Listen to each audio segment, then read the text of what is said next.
Hello again, my name is Adam Johan. I'm here at the Night Vision Music Academy, and today we're going to be looking at sidechaining. First up, let's listen to the track. I tried to hide it, but it's all on my face. Your love's inside me.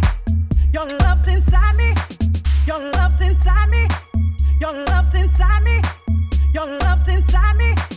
Your love's inside me.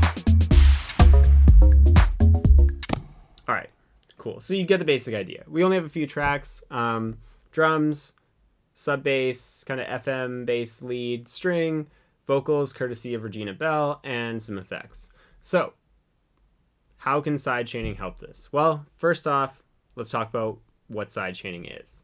Sidechaining is the idea of using one track's signal to trigger an effect on another track. Pretty easy.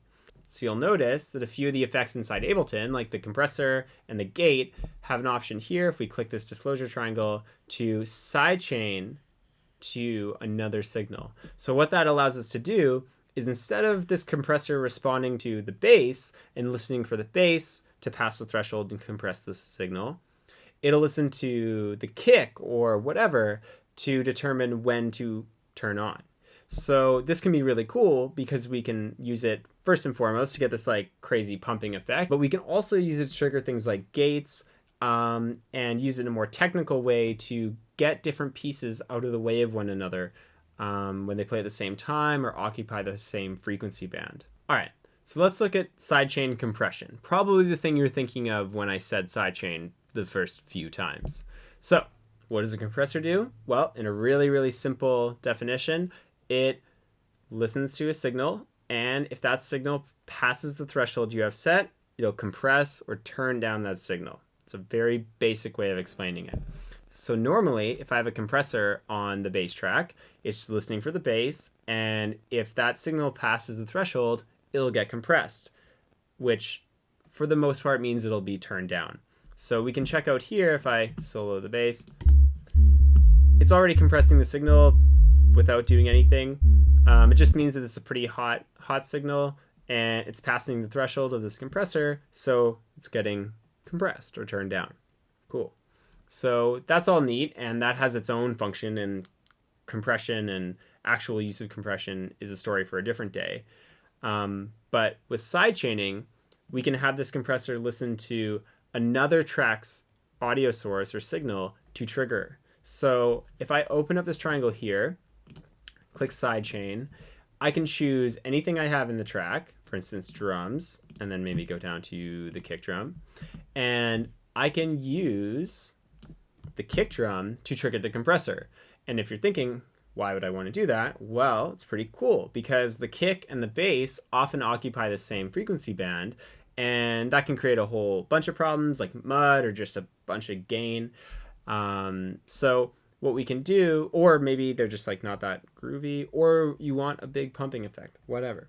So every time the kick hits, the bass is going to duck in volume. Very cool. So let's check it out.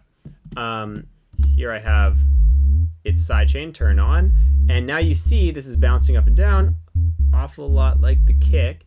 And as I start to bring the threshold down, we get that familiar push and pull ducking sound. And that's pretty extreme. I mean, this, you can make it more extreme. So it really only kind of fills in those gaps between kicks, and that could work for some styles. A lot of popular music has like extreme sidechaining in it.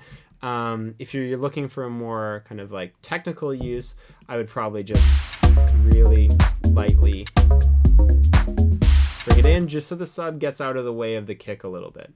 And by setting the attack and release, we can create kind of different rhythms or different groove or different feel from the sidechain, depending on what your goal is.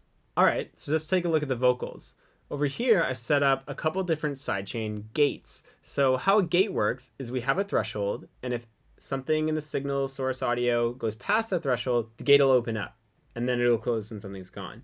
Normally they're used for taking out, say, like noise in a recording if there's a lot of like in-between space, or if we want to like clean up a sound. But to use it in a more creative way, we can choose something else other than the sound, in this case the vocal, to trigger the gate or open it up. Here, I think a really cool one is that I have the hat set up, so every time the hi-hat hits, the gate's going to open. And we get this pretty cool rhythm. So check it out. Here's what it sounded like before. Your love's inside me. Your love's inside me. And with the gate on, Love, love, love, love. so whenever the hi-hat hits, the gate opens up. Pretty cool. Here's what it sounds like with the kick. So I'm 1, 2, 3, and 4. Opens up the gate. Pretty cool. I could mess with these, turn them all on.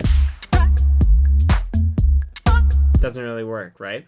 Because we have now all these gates set up, so most of the time the sound is quiet. So even if that gate opens up later on in the chain, there's nothing there for it. We could also set up a sidechain compressor similar to the bass. Here's what it sounds like with the kick. I tried to hide it, but it's all on my face. Here's what it sounds like on the clap or snare, which is pretty cool. It creates this really interesting like push and pull. I tried to hide it, but it's all on my face. Your love's inside me. Your love's inside me. So I think that's pretty neat. And obviously that's really extreme. We could do it a little more mildly. So I take the threshold and bring it up. Your love's inside me. Your love's inside me. Your love's inside me. Your love's inside me. So by using a combination of sidechain compression, sidechain gates, we can get these like interesting rhythms, or we can use them in a more problem-solving way to get one thing out of the way of another.